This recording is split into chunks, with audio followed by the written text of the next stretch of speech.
या नवीन jack industrial मशीनबद्दल तुम्हाला थोडीशी माहिती सांगणार आहे। ही मशीन कशी ऑपरेट करायची, याचं काय काय हे दिलेलं आहे त्यांनी, ते सगळं माहिती सांगणार आहे। तर या मग पण इथं असा धागा ठेवू शकतो। हा धागा ठेवण्यासाठी हा स्टँड दिलेला आहे, त्यातून हा दोरा आपण इथून घ्यायचा। इथे आपण बॉबिन भरू शकतो, जेणेकरून बॉबिन कुठलाही त्रास आपल्याला बॉबिनचा होत नाही, ऑटोमॅटिकली बॉबिन भरता येते। आणि त्याच्यानंतर आपण बॉबिन सेटिंग केल्यानंतर इथे आपल्याला धागा ओवण्यासाठी हे दिलेलं आहे त्यांनी। इथून आपण धागा ओवून असा स्टिच करू शकतो। इथं आपल्याला एक अशी लाईट दिलेली आहे, धागा ओवण्यासाठी प्रॉब्लेम येऊ नये म्हणून। त्यात दोन पॉइंट्स दिले आहे, एक कमी पॉवर आणि एक हाय पॉवर असा दिलेला आहे। त्यानंतर हे आपल्याला फूड वरती खाली करायला मदत होते। त्याच्यानंतर इथं आपल्याला एक बटन दिलेलं आहे, याच्यामध्ये आपण ओपन करू शकतो, क्लोज करू शकतो। आणि त्यानंतर आपल्याला इथे स्पीड कमी जास्त करायला हे प्लस आहे, ते आपण स्पीड जास्त करू शकतो।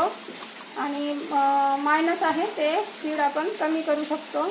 आपल्या जशा स्पीडने आपल्याला शिवायची आहे त्यानुसार आपण मशीन हँडल करू शकतो। तर हे आहे आपल्याला स्टिचिंग कमी मोठी स्टिच 3 नंबर 4 नंबर ज्या नंबरवर आपल्याला स्टिचिंग करायचं आहे त्याच्यावर आपण हे फिरू शकतो। आणि हे जे आहे ते आपल्याला बॅक मागे पुढे करण्यासाठी यूज करावं पडतं। त्यानंतर इथे खाली आपल्याला हे प्रेशर फूड खाली वर करायला हे दिलेलं आहे। आणि त्यानंतर आणि फूड दिलेलं आहे, त्याच्याने आपण मशीन चालू शकतो स्पीड कमी। तर मी तुम्हाला आता बॉबिन मध्ये दोरा कसा भरायचा ते दाखवते। करून दोरा घेतलेला आहे, त्यानंतर इथे एक होल दिलेला आहे त्यांनी।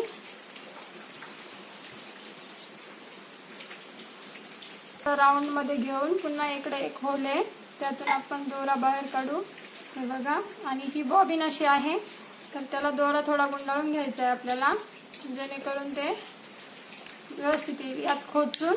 आणि हे पॅक करायचं आहे। आणि आता आपण हे स्टँड वरती करून आणि अशा पद्धतीने आपण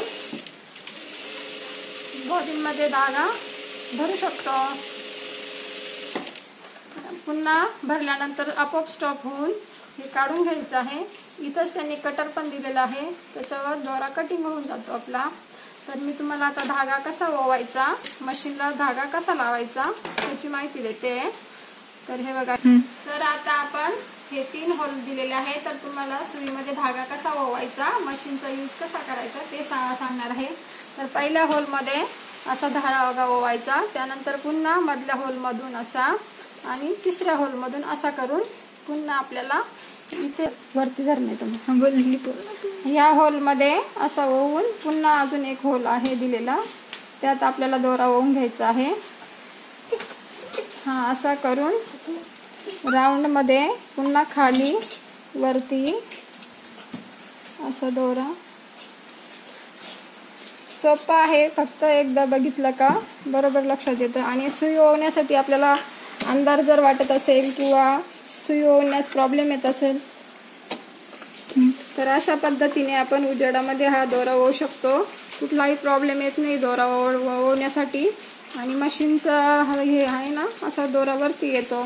तर हे जे दिलेले आहे टूल्स त्यांनी ना, तर आपलं स्पीड जास्त असतं ना ब्लाऊज मशीनचं, तर हे आपलं बोटमध्ये जाऊ नये, तर आपल्या सेफ्टीसाठी ही त्यांनी स्टेप दिलेली आहे। तर ही मला खूप आवडली।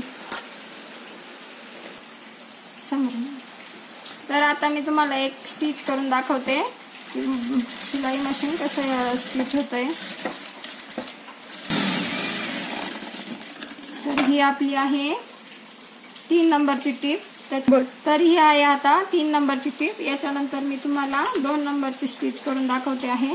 आणि आपण मशीनचं स्पीड वाढवून घेतलेलं आहे, 40च्या स्पीडवर मशीन अशी छान चालते। त्याच्यानुसार आपण जशी आपल्याला स्टिच पाहिजे तशी आपण करून घेऊ शकतो।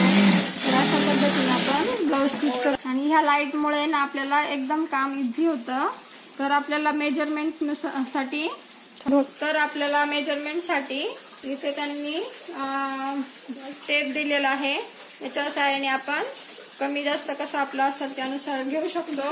आणि इथे आपल्याला ते बॉबिन केस ठेवायला हे पण ऑप्शन दिलेलं आहे. तर कसा वाटला तुम्हाला माझा हा व्हिडिओ, माझी ही मशीन, तर मला कमेंट करून नक्की सांगा. तुम्हाला जर माझा व्हिडिओ आवडला तर लाईक करा, चॅनलवर नवीन असाल तर सबस्क्राईब करा आणि कमेंट करून नक्की कळवा की माझी मशीन कशी वाटली.